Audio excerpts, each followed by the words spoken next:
Good morning, guys. Today we're going to continue working on this. We are in number 3. Use the graph on the coordinate plane to graph the inequality on the number line shown, showing all the acceptable weights. Explain the process you use. So essentially, we know that we can use, of these ones we picked here, we can use grams from 141.75 all the way up to 148.34. Okay, so what we have to do is we have to come this number line and we look and see. Because the number was a little larger than 141, which is right here, 0.75, and it worked, we have to go to the right of it, closer to 42, and make a dot. It doesn't have to be dead perfect on the 47, just make it as close as you can to there. We know that our other number that works is 148.34. So we have to go just past the 148 over here, make a dot.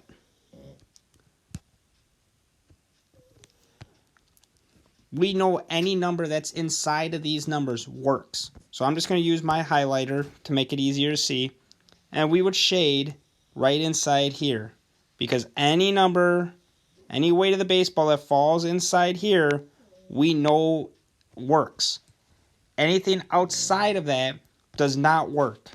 As we looked here, 140.8 grams would be right about here where I just made this line, and that would not work because that did not fall in our number line. Number 4, complete the inequality to describe all the acceptable weights where W is the baseball's weight. Okay, so for this one is essentially what we just said. We know that it can't be any lower than 141.75, and it cannot be any heavier than 148.34 according to our work that we did up here. Okay, so problem 2, C and 2D are our highest and lowest weights that we could go at. That's all it is that they're asking you to fill. Now 5, Raymond has the job of disposing of all baseballs that are not within the acceptable weight limits. Write an absolute value inequality to represent the weights of baseballs that Raymond can dispose. Okay, so we know weight and weight. So there's 2 inequalities that we're going to write. Okay, he can write any weight of a baseball that's less than 141.75 or any weight that is greater than 148.34. Those are the baseballs that he can use or that he can dispose of. Okay, so that's writing a absolute value inequality right there. Graph the number line. Essentially, don't worry about this one. I don't want to. That's not too much of a concern to me right now. All right. In Little League Baseball, the diameter of the baseball is slightly smaller than of a professional baseball. Excuse me. For Little League baseballs, the manufacturer sets the target diameter to 7.47 centimeters. So diameter. So that's, if this is a baseball, diameter is what it goes all the way across from one side of the baseball to the other side. The specified diameter allows for a difference of 1.27 centimeters. Sketch the graph of the linear absolute value function, FD, on the coordinate plane. Okay? So, we know target is 7.47. Okay? So, we look at this. It's going to be just in between because we know that since it goes 7, 8, 9, each little box here, this is about half, so 0.5 between, okay? So we know since this is 7.47, we're going to be just barely to the, wrong color, just barely to the right or left of this. So that is our absolute spot there. Now we know that we can be of a difference of 1.27, okay?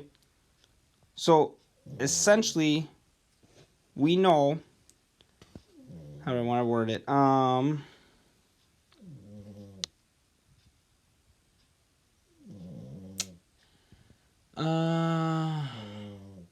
trying to think how I want to word this, guys. Give me a second.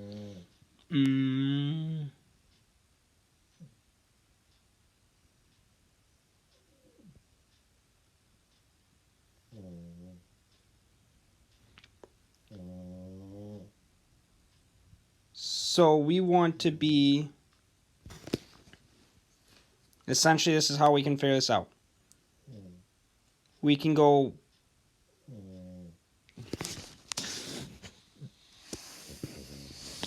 if we add 1.27, so let's take 7.47, and we add 1.27 to this is what we end up coming down to, is 8.74.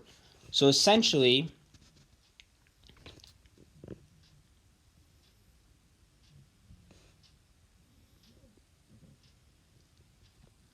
our point should be about halfway between the second box and 8 and 9, and up at 1.2 roughly there. I want to say.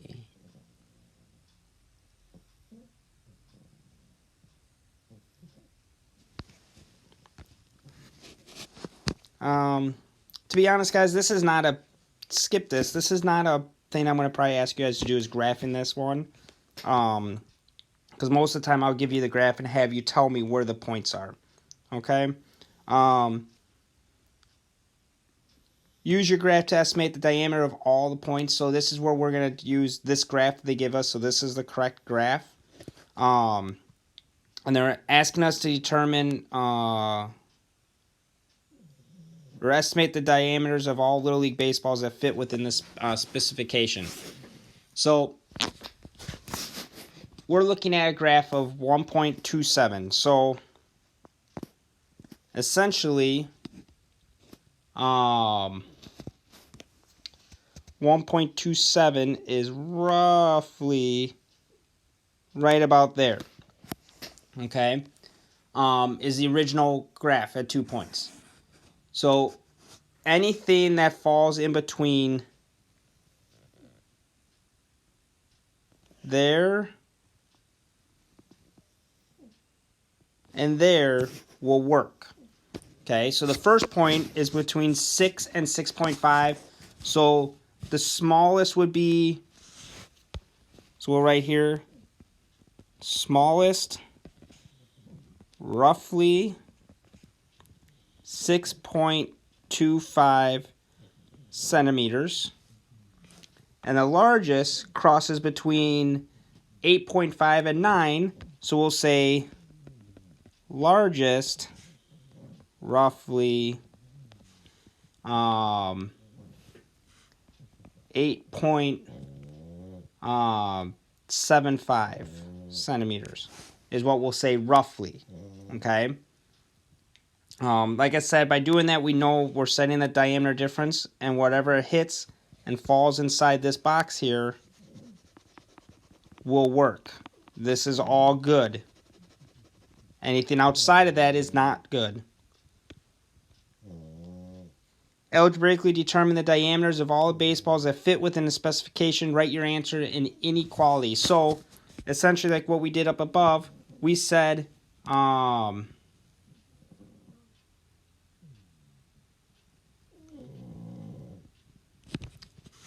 smallest would be 6.25. So it's got to be greater than or equal to that. And our diameter we're just going to write as letter D. And then we know our largest is 8.75. So it's got to be smaller or equal to 8.75. That's how we would write that one out. Okay. We're going to do 2C and that, or 2A, and that's where I'll call a day for today. So the manufacturer knows that the closer the diameter of baseball is to the target, the more likely it is to be sold. The manufacturer decides to keep only the baseballs that are less than 0.75 centimeters from the target diameter. Algebraically determine which baseballs will not fall within the new specifications. So essentially, the best baseball we said is 7.47. He wants baseballs only 0.75 away. So we have to minus 0.75 from this. So if you take your calculator and type in 7.47 minus 0.75, and you get an answer of 6.72. And then if you do 7.47 plus 0.75,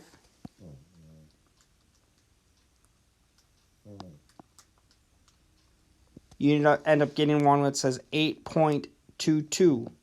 So we know that is our target area. So our diameter is greater than or equal to 6.72, and our diameter is less than or equal to 8.22 is our answer. Okay, so that's the perfect amount that falls in.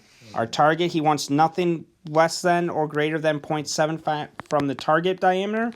So we add it as well as subtract and find out that these two numbers here are what we get as our in-between numbers that he would like. That is where I'm going to stop for today. If you have questions, please reach out to me. Otherwise, have a great day, you guys.